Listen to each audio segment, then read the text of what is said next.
Do you ever feel greatly troubled by your own sin?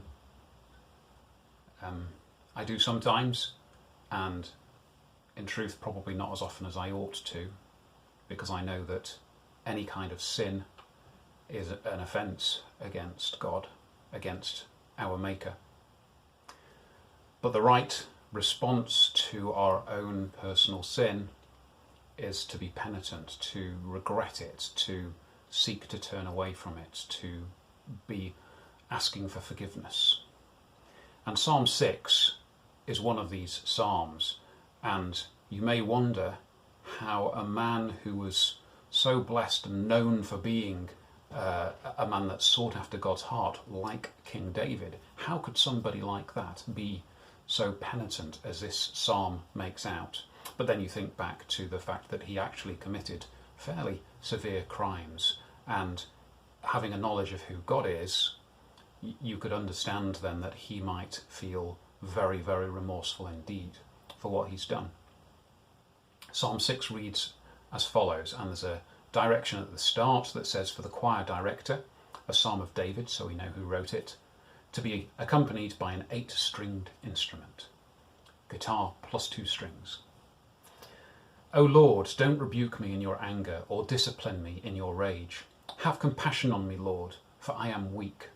Heal me, Lord, for my bones are in agony. I am sick at heart. How long, O Lord, until you restore me? Return, O Lord, and rescue me. Save me because of your unfailing love. For the dead do not remember you. Who can praise you from the grave? I am worn out from sobbing.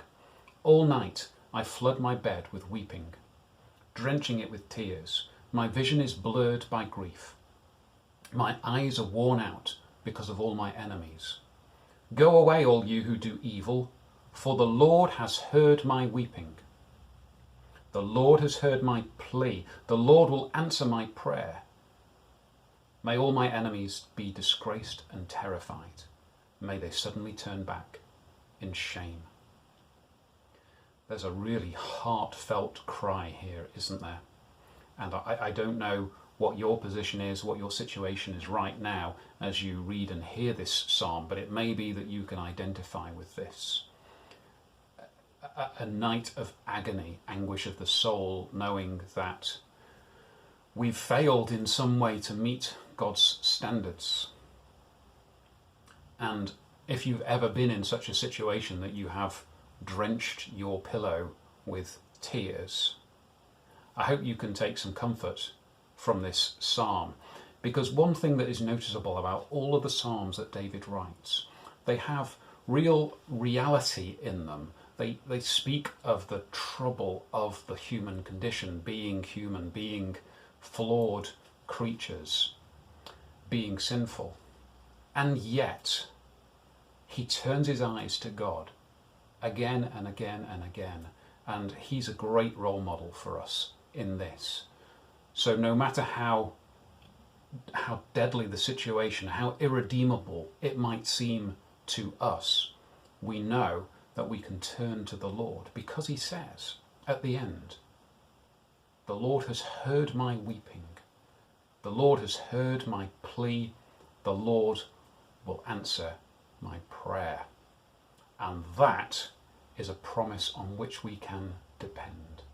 God hears all our weeping, all the troubles that we pour out before him, justified and unjustified, because sometimes we moan for no good reason. Nevertheless, God hears us, and because we put our trust in Jesus, he forgives us and he answers us. So if you are feeling this way, spend some time perhaps meditating even on this psalm, because God can speak to us through psalms that really represent the way that we're feeling. And in his mercy, I know that you will hear God speaking to you. I know that you will feel his smile upon you, because he loves you. He loves us all. Bless you.